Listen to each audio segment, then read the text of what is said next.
I was standing in the basement with the furnace humming behind me and a single bare bulb throwing light across unfinished studs.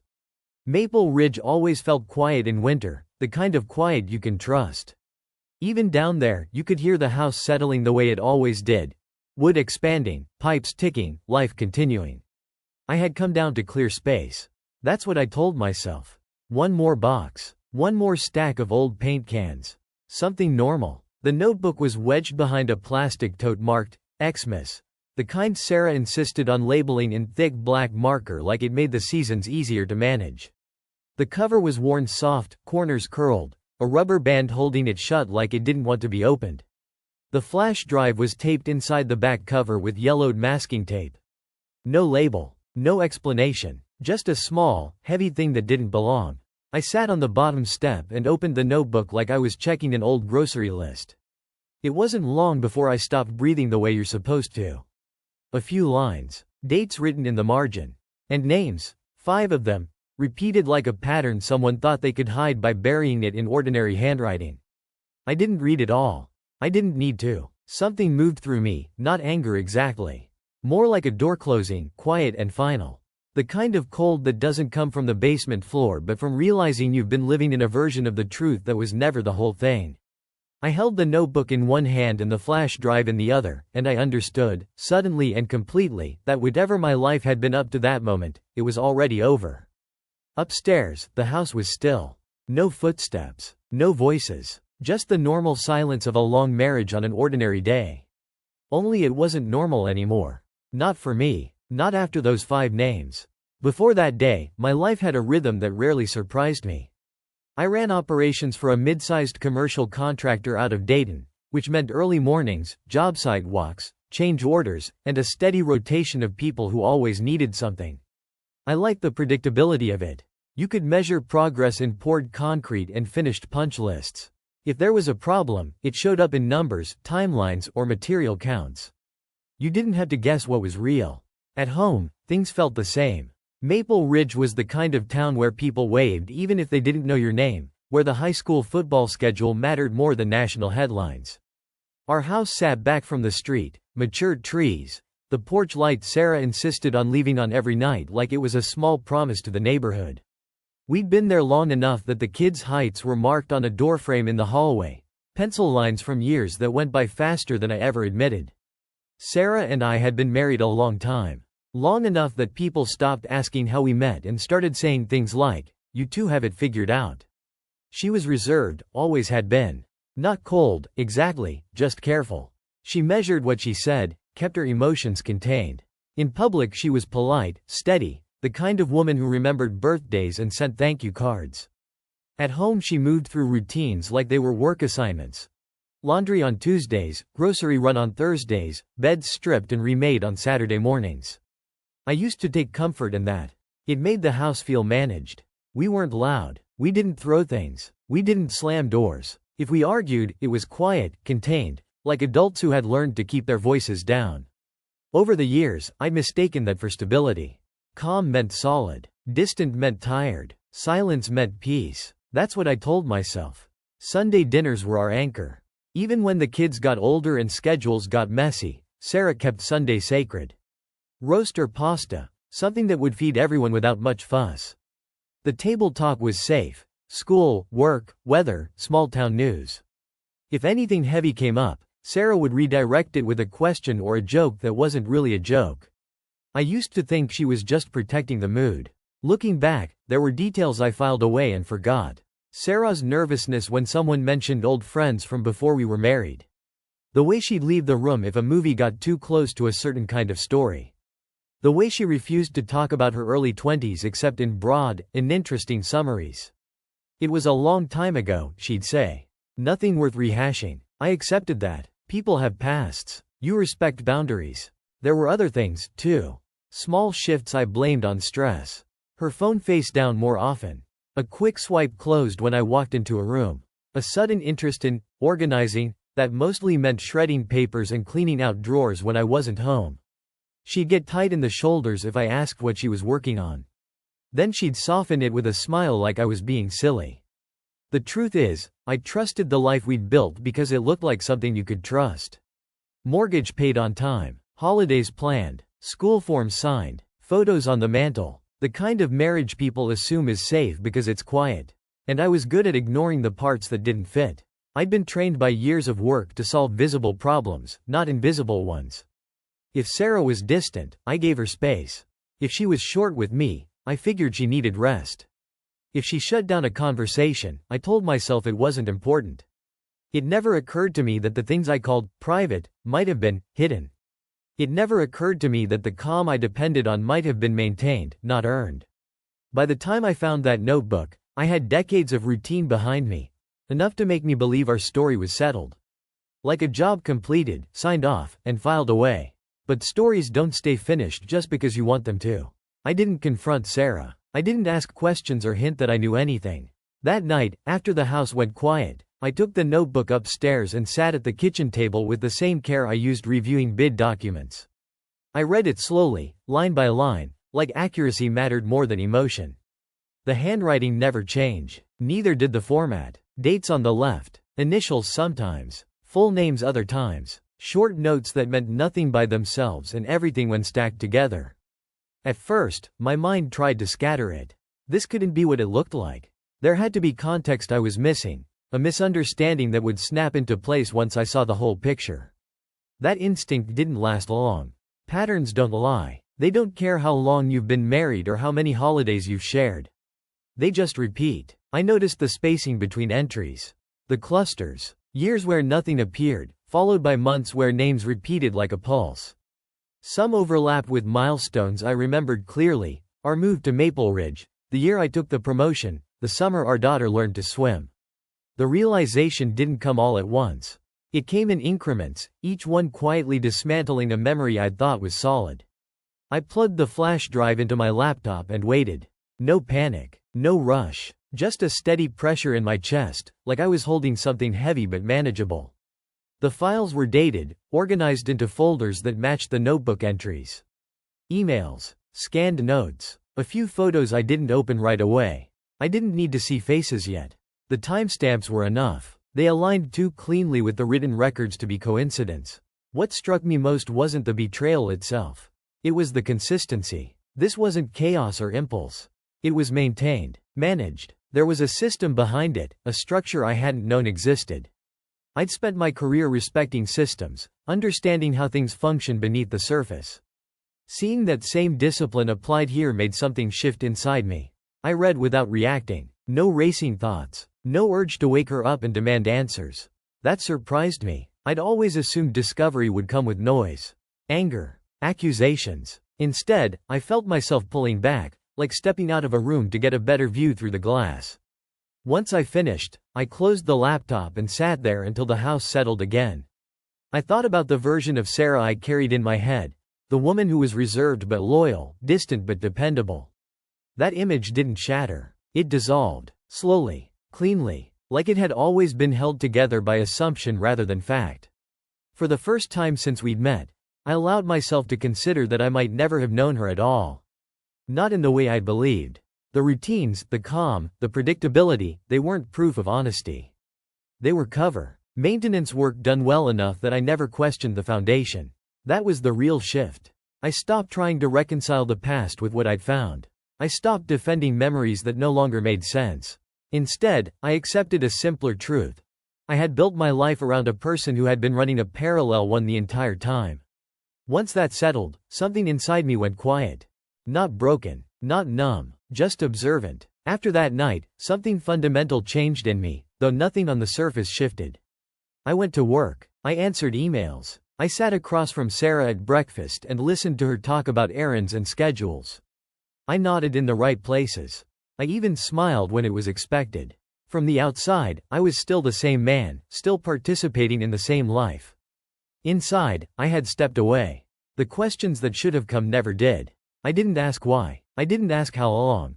I didn't ask who meant what or whether any of it had been real. Those questions belonged to a version of me that believed repair was always the goal.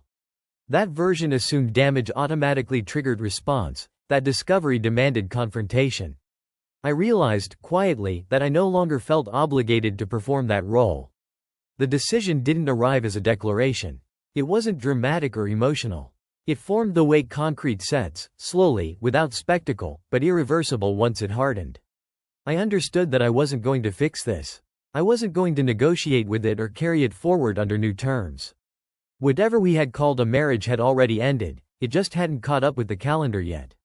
That understanding brought an unexpected calm. Not relief, not happiness, just clarity. I stopped rehearsing conversations in my head. I stopped imagining explanations that might soften the truth. There was nothing left to clarify between us, at least not for me. The facts existed. My feelings about them were no longer relevant to the outcome. I became careful in a different way. I listened more than I spoke. I paid attention to what was said and, more importantly, what wasn't. I noticed how easily I could detach from moments that would have once pulled me in. Sarah laughed at something on television and glanced at me for a reaction. I gave her one. It cost me nothing. The connection that would have followed simply didn't. At night, lying beside her, I felt no urge to turn toward or away. Her presence registered the way furniture does, familiar, functional, emotionally neutral. I wasn't angry with her. Anger requires engagement, and I was already past that. I was done trying to understand her internal logic or justify my own tolerance. What surprised me most was how natural it felt to step out of the role I'd been playing for decades. I'd thought identity was permanent, that being a husband meant something fixed. Instead, it turned out to be conditional. Once the condition failed, the identity dissolved without resistance. I began thinking in terms of exits instead of repairs. Timelines instead of apologies. Facts instead of feelings. This wasn't cruelty. It was alignment. For the first time in years, my internal state matched the reality in front of me. Outwardly, I remained attentive. I asked about her day. I handled responsibilities. I kept things running. Anyone watching would have seen a man committed to making things work. But inwardly, I had already left. And once I recognized that, I never stepped back in. Once I stopped trying to fix anything, my attention sharpened. Not in a paranoid way. More like the way you notice details on a job site after an incident. Spacing, timing, inconsistencies you once walked past without thinking. I wasn't looking for proof anymore. I already had that. What I was watching now was behavior. Sarah avoided eye contact more than I'd realized. Not all the time. Just enough to register once I started paying attention.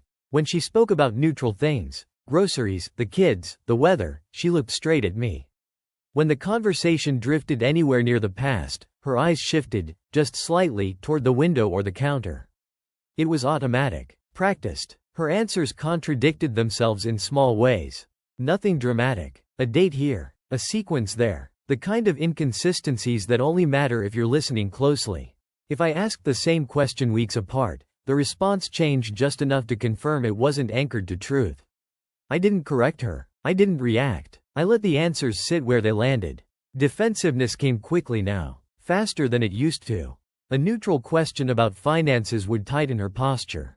A comment about old friends would trigger irritation that didn't match the topic. She accused me of reading into things, when I wasn't reading at all, just observing. I learned to keep my tone even, my words sparse. The less I offered, the more she revealed. I watched the kids, too. They sensed the shift before anything was said. Conversations stalled when Sarah entered a room. Jokes landed flat. Our daughter started asking me questions she used to bring to her mother, practical ones, careful ones.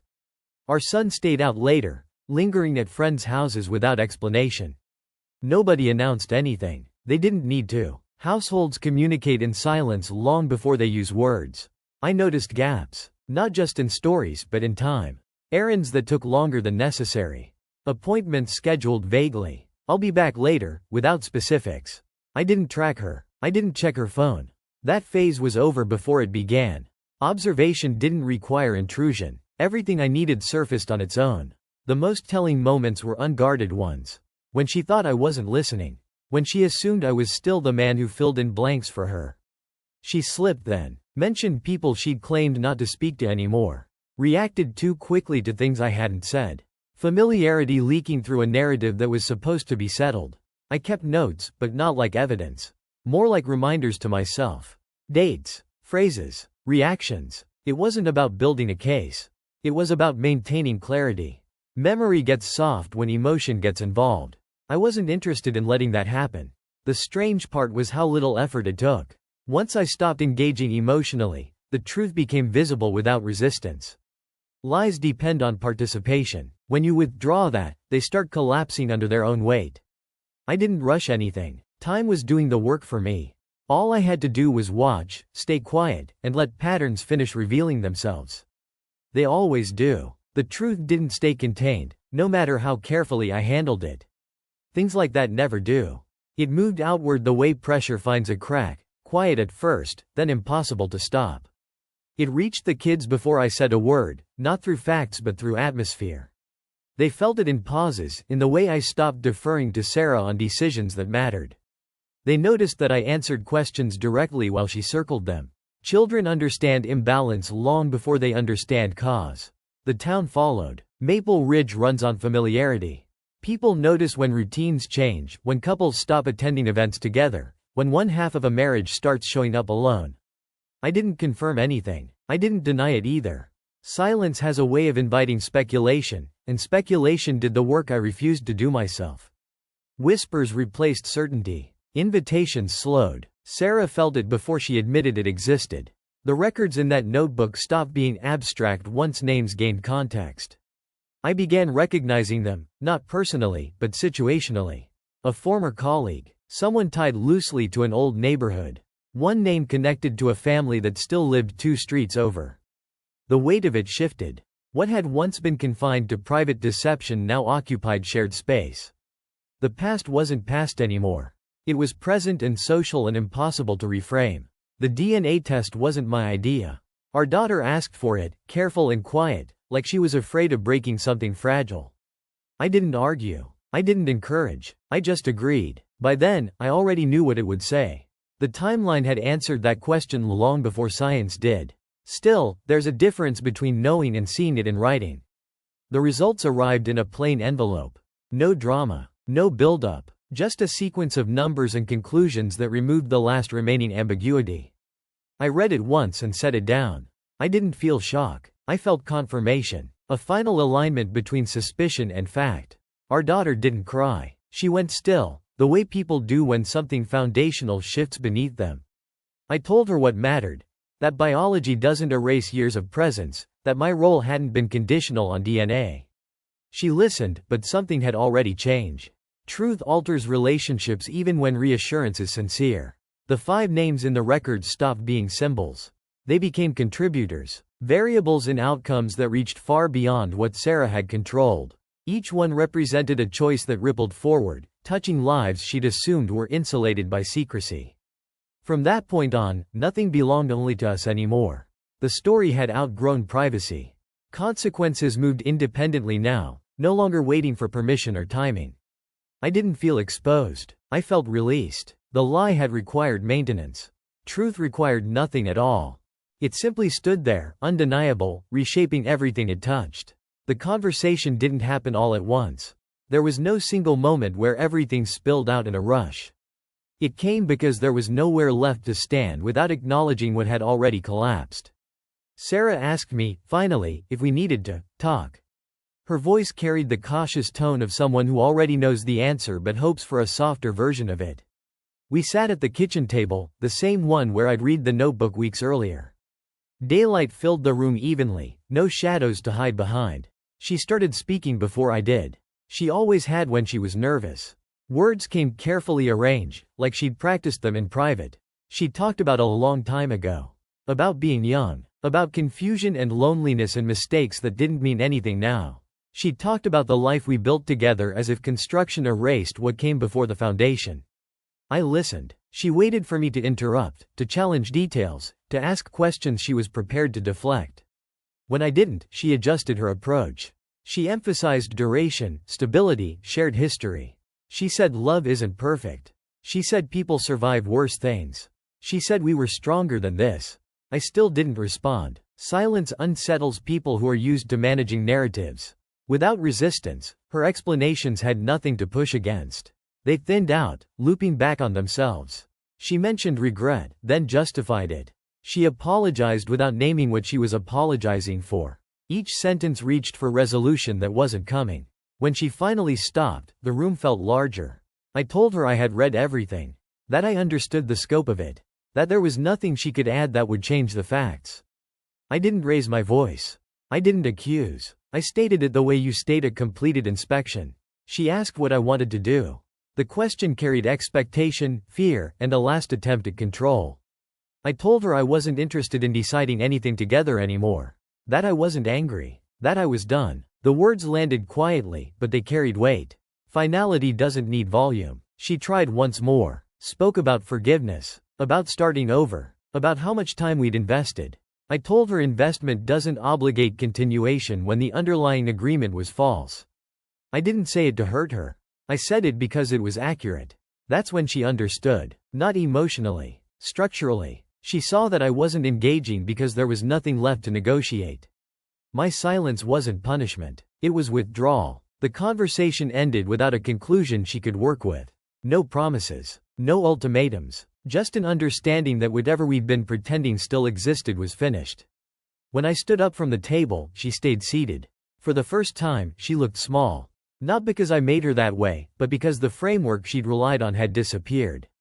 I walked out of the room knowing I wouldn't need to revisit that conversation again. It had already said everything. Once the decision was made, I didn't announce it. I simply began acting in alignment with it.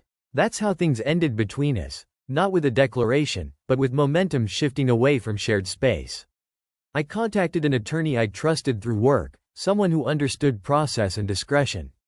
I separated finances quietly, methodically, the way you shut down a project without alarming the crew. Nothing sudden, nothing emotional, just steps taken in the correct order. Sarah noticed the changes before she understood them. Accounts moved, paperwork appeared on my desk and disappeared again. I stopped looping her into decisions that affected only me. When she asked what was happening, I told her I was preparing. I didn't explain further. Preparation doesn't require permission. The house felt different almost immediately. Not tense. Emptier. Conversations narrowed to logistics, schedules, practicalities. The kids adjusted faster than I expected. They asked fewer questions once they realized I wasn't going to lie to preserve appearances. Our son stayed with me more often. Our daughter watched everything closely, like she was recalibrating her understanding of adulthood in real time. Sarah tried to regain footing. She alternated between apology and resentment, between asking for patience and accusing me of abandonment. I didn't respond to either. Engagement would have implied uncertainty, and I had none. I stayed civil, polite, distant. That combination unsettles people more than anger ever could. Word traveled faster than I did. People filled in gaps with their own assumptions, most of them closer to the truth than Sarah expected. She lost ground socially in ways she couldn't manage or spin. Invitations stopped. Friends went quiet. Accountability arrived without needing my involvement. I didn't correct the record. I didn't contribute to it either. The truth was already circulating on its own. Moving out wasn't dramatic. I packed essentials first. Documents, clothes, tools I didn't want left behind. I left furniture, dishes, anything that felt tied to the version of life I was exiting. When I closed the door for the last time, I didn't pause. Nostalgia is only useful when it doesn't trap you. The marriage dissolved the way it had existed, quietly. No shouting, no scenes, just signatures and schedules and a clear division of what remained. Sarah struggled with the lack of conflict. There was nothing for her to argue against, no reaction to negotiate with. Consequences don't need confrontation to arrive. The kids drew their own boundaries. They didn't make speeches. They just reduced contact. Trust, once broken at that scale, doesn't recover through explanation. It recovers, if at all, through time and consistency. Sarah didn't have either on her side. I watched all of it without satisfaction or bitterness. Collapse isn't something to celebrate. It's something to survive with dignity and tact. I hadn't engineered any of it. I'd simply stopped holding things together that were never stable to begin with. By the time everything settled, there was nothing left to salvage. Only space where something false had once stood. And space, it turns out, is enough. I didn't feel victorious when it was over. There was no sense of winning, no private moment of satisfaction where everything clicked into place and felt justified. What I felt was acceptance, the plain kind that settles in after all the arguments you didn't have finally run out of energy. The truth didn't need my approval. It simply existed, and I adjusted to it. For a long time, I'd assumed resolution required emotion. Closure, people call it, like something you actively pursue. What I learned instead is that resolution is often passive. It arrives when you stop resisting reality and allow it to take its natural shape. Once I did that, there was nothing left to process. My life, I understood, had been built on a lie. Not a misunderstanding or a rough patch or a shared mistake. A structural falsehood that ran underneath years of decisions and memories. That realization could have hollowed everything out if I'd let it. Instead, it clarified what mattered and what no longer did. I didn't need revenge. I didn't need validation. I didn't need Sarah to fully understand what she'd done or why it mattered. Understanding isn't a requirement for consequence. Responsibility doesn't depend on agreement. Those were lessons I carried forward quietly, without ceremony. People expected anger from me. Or grief. Or some visible sign of damage. I gave them none of it. Not because I was unaffected, but because I refused to perform pain for the sake of making others comfortable. What happened was real. My response didn't need to match anyone else's expectations to be legitimate. I focused on stability. On work. On being present for my kids in ways that didn't require explanation. I didn't rewrite the past for them, and I didn't poison it either. I let facts stand where they were and allowed them to draw their own conclusions. Respect grows faster in honesty than it ever does in protection. When I looked back, I stopped trying to separate what had been real from what hadn't. The distinction didn't matter anymore. Experiences don't lose their impact just because the context was false. What changes is what you carry forward. I chose not to carry resentment. It was too heavy for something that no longer served me. Walking away didn't require justification. I didn't owe anyone a narrative that made my departure easier to digest. Leaving was the conclusion. Explaining it would have been unnecessary repetition. I accepted that some questions would never be answered and that some relationships would remain altered permanently. That wasn't a failure. It was the cost of truth asserting itself after years of delay. In the end, I didn't reclaim my life by fixing it. I reclaimed it by stepping out of what had never been honest to begin with. And that was enough. The new place was smaller, quieter, and entirely mine.